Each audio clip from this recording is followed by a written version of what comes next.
Okay. Let's talk about our trip to see John Williams for the first time, and the only time, really, right? I've only seen him once. I've only seen him in person once as well. But was it like the most cool experience ever? Is it still the same thing that we talk about whenever we get together? Somehow, when we met John Williams, where's my comes picture? up. It's back there. Oh. It's back there. Okay. You're just going to go ahead and just whip it out just like that? I'm going to whip it out. Right here. Is it upside down? Okay. Okay, this was a concert. Let's see the picture frame. Let me see if I can. You keep talking. Keep talking. Well, what was the date? I don't remember the date. Do you know the date? Do you see it? Here, you can take a look now. Okay.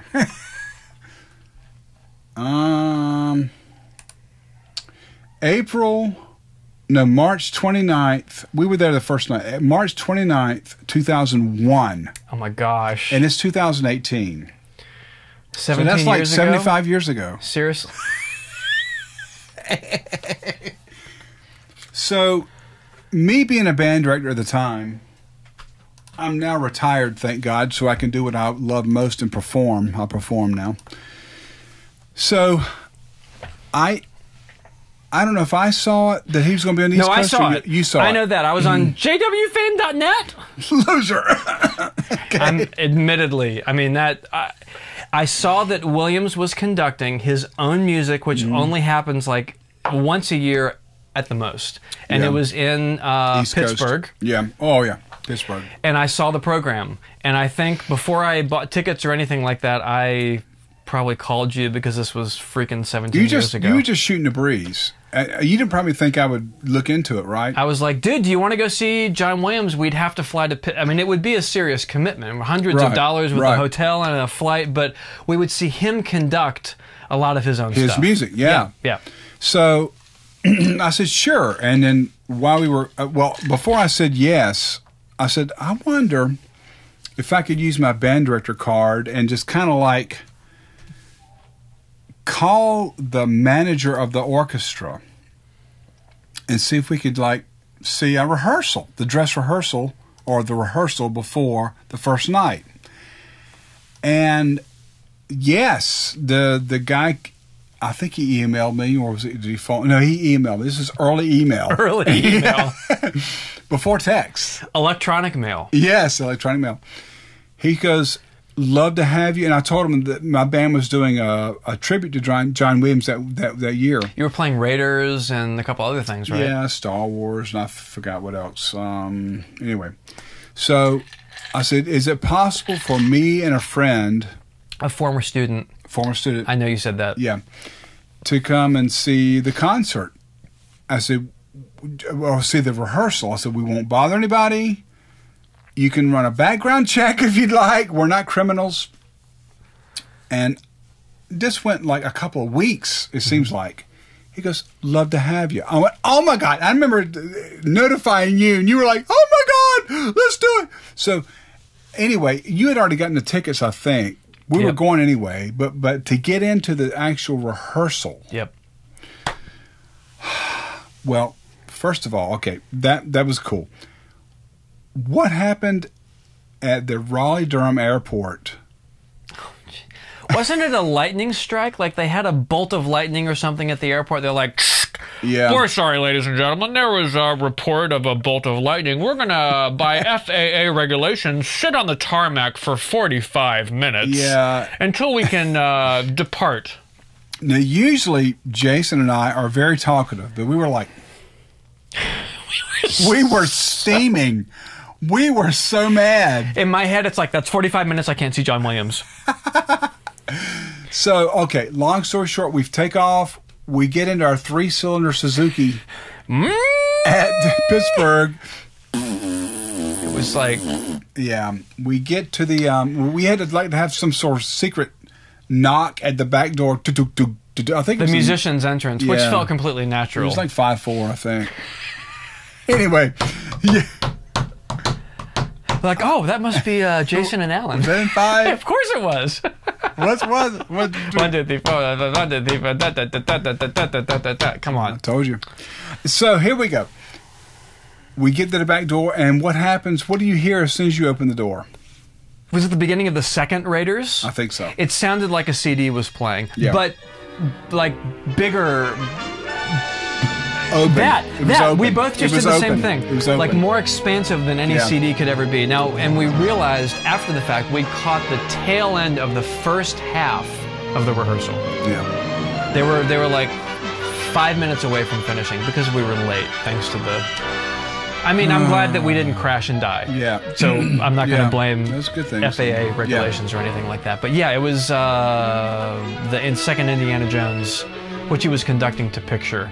Yeah. The opening scene with River Phoenix running around between the train cars and everything. It literally sounded like the most hi-fi version of that soundtrack you've ever heard. CD times 2. Yeah. So we get in there. We got our little name tags and our little, what do you call those? Lanyards. Lanyards, yeah. And we're sitting there, and what happens? The director comes over and he goes, okay, he's talking to us. All right. Now, first of all, before the stage manager came over, the whole orchestra went on break. And it's just us in the audience. And Williams disappeared. There's Heinz Hall. There's no one else in the hall. The orchestra disappears. You grab me by the shirt, and we go up on stage. Because I remember you pulled me up to the podium where John Williams had just been conducting. Yeah. And you're like, no, see, look at the gilding with the thing, and look over here. And like half the orchestra is still sitting in their seats, like practicing and stuff. Because, yeah, they're performing for John Williams. You better believe they're going to practice. Pointing around, and then we walk over here to the left side of the stage. We go over to the right side of the stage, and then we go back to our seats. Thank goodness the stage manager didn't come out when you had me standing on the podium. Then he comes out. We're like 2/3 of the way back. I remember on the left side in the audience, just basically waiting for the rehearsal to kick back in again. And he comes out. He's in the row in front of us, and he sits down on the back of the seats, and he's talking to us. Did everything go well? You guys were a little late. Is everything okay? We're like, yeah, sure, it's fine. And in the meantime, the orchestra is forming back up, and I see Williams in his all black his black turtleneck walking out on the stage. I'm like, oh my God, it's John Williams. Look, there he is right there. Yeah, the man. And the orchestra manager, stage manager, is still talking to us, and all of a sudden there's this That's a good B flat. I mean, just like it was like, but he was talking loudly, and then the orchestra completely consumed the entire hall with that B flat. You couldn't hear him. I mean, that B flat chord, especially in brass, it's just right as a trombone. It's very idiomatic. It is. The opening brass with the strings and the percussion and everything, I've never been pleasurably assaulted by sound more than I was then. PA. Pleasurably assaulted. Yeah. I mean, we were 2/3 of the way back on the left side. It still sounded incredible. Yeah. And I remember the guy was like, yeah. And he left because we literally couldn't even hear him speaking. It was so loud. It was just... Yeah, it was the best headphones I've ever had. And let's talk about medium. When they took a break. Oh, what was he doing? Angela's Ashes? I forgot. Where he was conducting and he lost his baton, remember? Oh, yeah. And he nailed that viola player. It happens. Yeah, I've done that many times. Like literally nailed her and the whole thing stopped and he was like super apologetic. I don't want to talk about it. I don't want to talk about that. She's walking around like, no! Yeah. It's fine!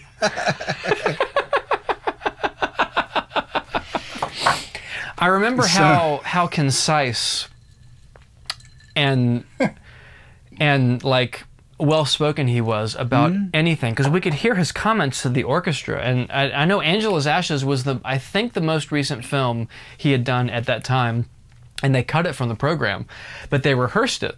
Oh. They rehearsed it, and when they finished it, he did this, and there was someone from like the Heinz Hall or from Pittsburgh or whoever was hosting the concert kind of over here, and he just stopped and he turned and said, "I'm concerned about time." Uh-huh. And then this little quiet conversation happened, and they ended up cutting it. But they went through the rest of the rehearsal, which was amazing. Finished everything. Like half the orchestra, probably 2/3 of the orchestra packed up and left. a third of the orchestra stayed and was doing this or that, and a couple of musicians were talking to him because it's John Williams and everything else. And again, Alan grabs me by the shirt and pulls me up on stage.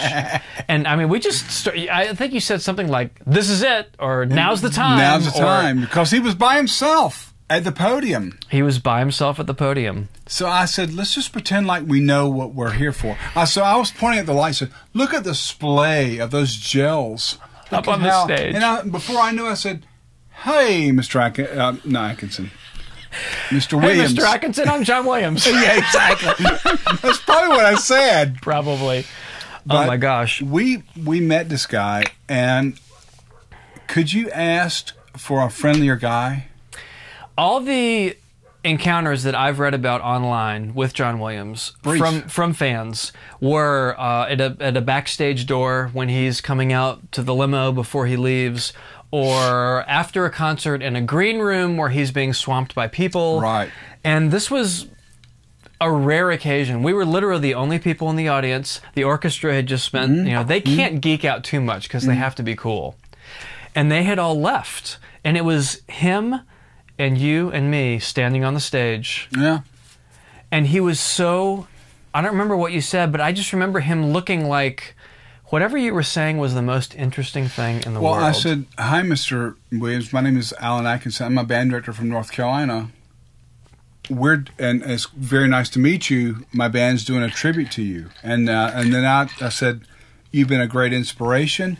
This is my friend, Jason Graves. And you took over. Pretty much. You go, I'm the greatest fan. No, he was cool. You were cool. You were cool. You were like, hi. Then you talk about the USC days. Because I had graduated from USC already, yes. Yeah. So I graduated from USC.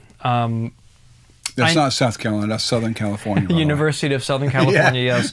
Now, I know I probably took about 4 times more time than you did. That's fine. You were polite and concise, and you had him sign your favorite. Jurassic. Mm-hmm. Had him sign Jurassic Park, and didn't he say, like, would you like a picture?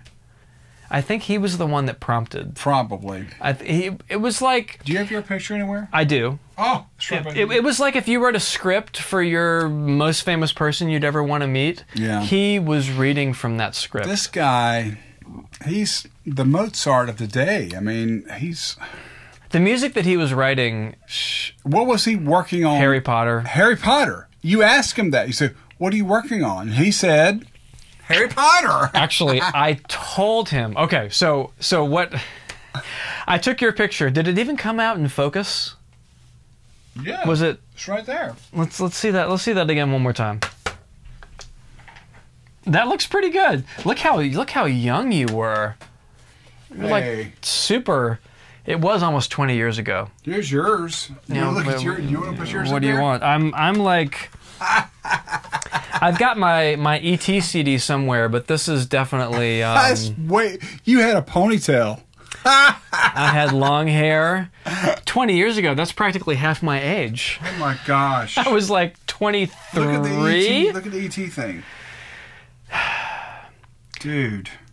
Yeah, you did a good job introducing yourself. You were super legit. I felt like I was like this with the camera taking your picture because we didn't have cell phones back then. It was literally film. A camera. And I was like, I'm going to take one picture. Oh, please let it be in focus. Please let it be in focus. And you couldn't see if it was in focus or not. You had to actually develop it. Yeah. And then you're like, this is my former student, Jason Graves. Yeah. And it was probably only the 5th time in my life that it was one of those clouds parting moments. The first one being when you brought in your U20. The second one being when I got married. You know, the third one when I had my first kid. The fourth one being when you introduced me to John Williams. Yeah. And I don't really remember what I said, but it was something about... You were cool. I was at USC. I studied with Elmer Bernstein and Jerry Goldsmith. Yeah. And Christopher Young, which I don't think Williams was quite that... Chris was a little young for him, but Elmer and Jerry definitely. Oh, yeah. And I watched E.T. the first time I saw it. Like, it totally inspired me. And I remember at USC, one of the first classes I was in, they're like, next class, we want you to come in and play a piece of film and the accompanying film music that totally inspired you to be where you are. And I played the opening, the closing to E.T. Come on. I mean, I babbled something about that, and I think his first response was, oh, no. First of all, I think he got a sense of how excited I was, because we were all standing, right? And you introduced yourself, we got a picture. When I started talking... He sat down. He sat down. Yeah, it was all... he wasn't a jerk at all. He was attentive. And he turned his head to the side, which is probably a natural thing, and was just going... And then he swore. No, he did. He did. Oh, I was kidding. He was like this. Yeah. Listening. He was listening, yeah. And the first thing he said in response to me talking about Elmer Bernstein and Jerry Goldsmith and studying at USC, sounds like you know all my friends in L.A. Wow. Yeah. Seriously? And you were cool. I was waiting for you to go, Mr. Williams, I'm so happy to see you. And it probably sounded like that, but you were really good. That's what it felt like. But... I had you had Jurassic Park, I had E.T. because that was the kind of seminal moment for me, and I remember it must have been easily 3 or 4 minutes since you introduced me, and he said something like, "Oh well, do you have anything you would like me to sign?" You know, like he's done this a million times before. Jeez.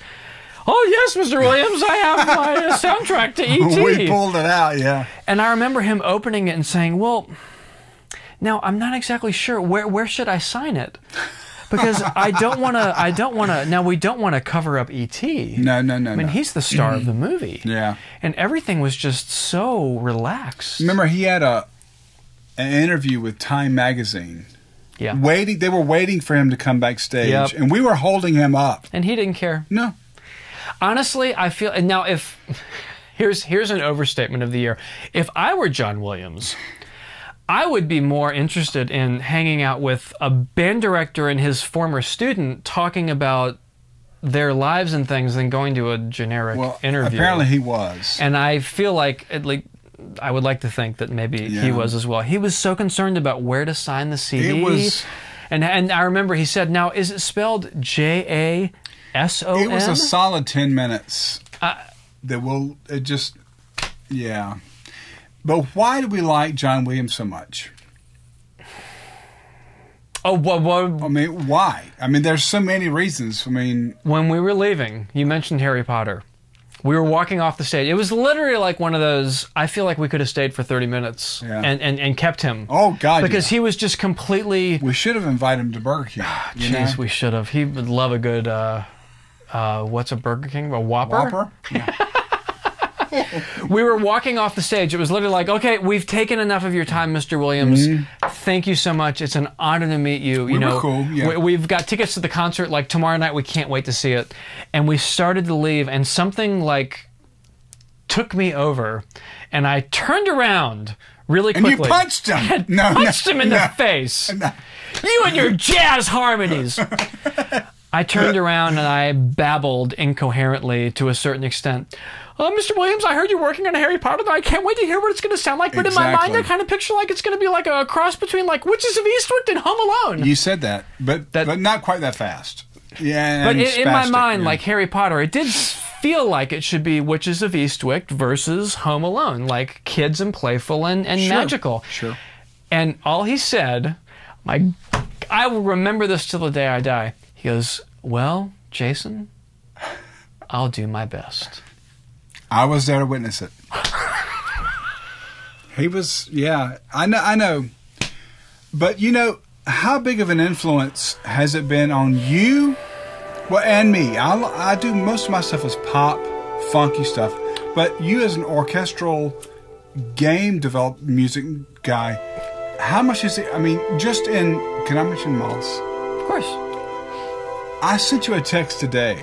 Yes, you did. What did you say? I said in 2 minutes and 38 seconds of the first track of Moss, I went, oh my God. It was a major 9 chord with your harp retuned. It was a major 9 chord? It was a major 9 chord. But it wasn't like a major, like a C major chord. It was a C major 9 or whatever, C sharp, man. I don't know what it was. But it was like nothing, and then there it was. And coming from the key of like A major or something weird, there was so cool. But that's a whole nother chapter about jazz, baby.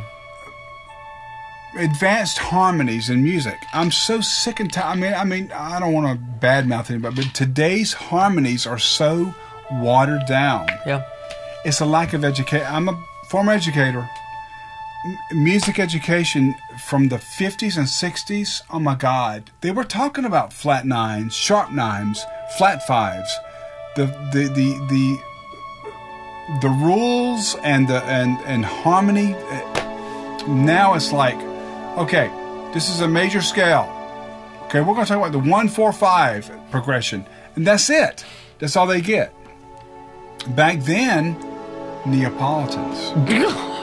You just threw that out there, didn't you? Yeah, I mean, I did. A Neapolitan sixth? Yeah, exactly. So, for him to, we're John Williams geeks because he practiced what we preach. And there's a place for it. Yeah, I mean, is. It's like there's something to be said for musical. Are you drinking enough? I'm already finished. Oh my God. Musical wallpaper has its place, quote unquote.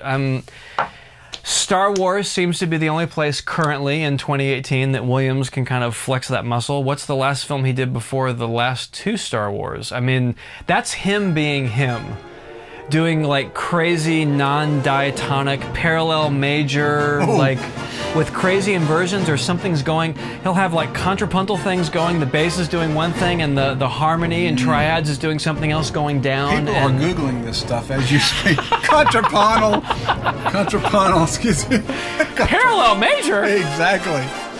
Diatonic. I don't think But that's the thing. It's like it's very specific kind of language that Williams was like steeped in when he was growing up. I mean, that jazz. Yep. He just transcended being a piano player, which I think this is actually a fair lesson for all of us. What he really wanted to do was he wanted to be a piano player, like a lead piano player in a jazz band. Yep. He wanted to be, well, Count Basie is the wrong example because he's like, blank. Yeah. And Williams is like, yeah, Williams was not Count Basie. But he wanted to be that kind of a guy. He wanted to lead up a trio or a quartet as a piano player, and he tried. And his stuff is amazing back from the 50s. 1, 2, 3, 4. Exactly. I mean, and his orchestration, rhythm and motion. Are you kidding me? Even then, yeah. I remember going to gigs with you for Central Park Band, and we were listening to rhythm and motion in the car. And in the car especially, it's like muted trumpets over here and flutes and xylophone over here, and they're playing in unison. I know. The orchestration... He said something I saw in an interview. He said, and I have to speak in the Williams voice now that we've actually met him. He's like, oh, by the time I graduated high school, I'd already read all of the orchestration and harmony books available, and I was really looking for something new to enrich my education and like musical experience with. Yeah. I mean, he was a master even back then in the 50s and 60s at orchestration. And he sort of fell into these disaster films like in the 70s, The Towering Inferno and Earthquake and all that sort of stuff. And then you get into the 80s and all of a sudden it's like he was such a chameleon. He could do whatever needed to be done. And he sort of fell into his own when he met up with Spielberg. Spielberg was basically like, you do your thing. Yeah. And that's when you get into Raiders and E.T. and Close Encounters. Well, Close Encounters, that was early. That was like late 70s. But he was just doing what he loved, and he was using those jazz harmonies and using those 20th century like Ravel and all that kind of orchestration. Oh, did you say Ravel? I did, and I'm going to go ahead. Did you mean to swear? I'm going to go ahead and say Stravinsky as well. Oh my gosh. I honestly think that Williams is the composer that steals the best. Yeah. All the composers steal. I steal. Everybody steals because we're influenced. I just stole a candy bar the other day. We're influenced by everything that we've heard beforehand. Exactly. It's subconscious. You can't help it. I've seen some things online where people compare like The Rite of Spring to bits of Star Wars. Yeah, exactly. And talk about how he stole it. I'm sorry, he took the temp track that was put in by the producers or the director, George Lucas, and he adapted it for the scene, and in my opinion, he made it better. Correct. Because it works with the picture. Correct. And it stands alone by itself. Agreed. I mean, we can talk about Holst versus Williams for Star Wars. Did you say Don't Holst? even get me started on Holst. Come on. That's chapter 16. Okay. Holst. Oh, okay. You know what's funny? I did a thing. He studied Holst. Williams. Yeah. He It's refers to Holst at once. Okay. Super obvious. Yeah. I did a thing for the the Jurassic Park opening, and how that's comparable to, gosh, I get all the planets mixed up. Venus? It starts out with a French horn solo, and then it goes to woodwinds. The French horn solo is playing 3 notes. Okay. 3 times, and on the 3rd time it goes to woodwinds. Which planet is that? Anyway, it's an Earth. No, there was no Earth. I know. Don't say it.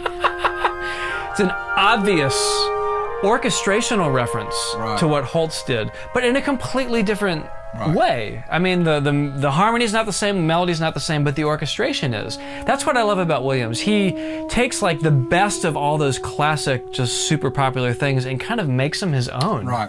Right? I'm with you. Totally. But the thing is, he doesn't use. It's unexpected. He can't write simple. No. Or repeat. It's incredible. Like he'll be going 1, 2 chord, 4, flat 6. What? Where was that? Where was that? But he always works back. He does. Like Harry Potter, you know, dun dun dun dun dun dun dun dun dun dun dun Exactly. bum bum. He gets back to the key. Yeah. He's got, and that's jazz, man. Baby. It's jazz. Yes. And it's old-fashioned in 2018 standards, unfortunately. So, obviously, he's been a big influence on Mr. Graves here. So that's why when you hear something that's kind of like tone, all of a sudden, what just happened? Like Moss, yeah. Exactly.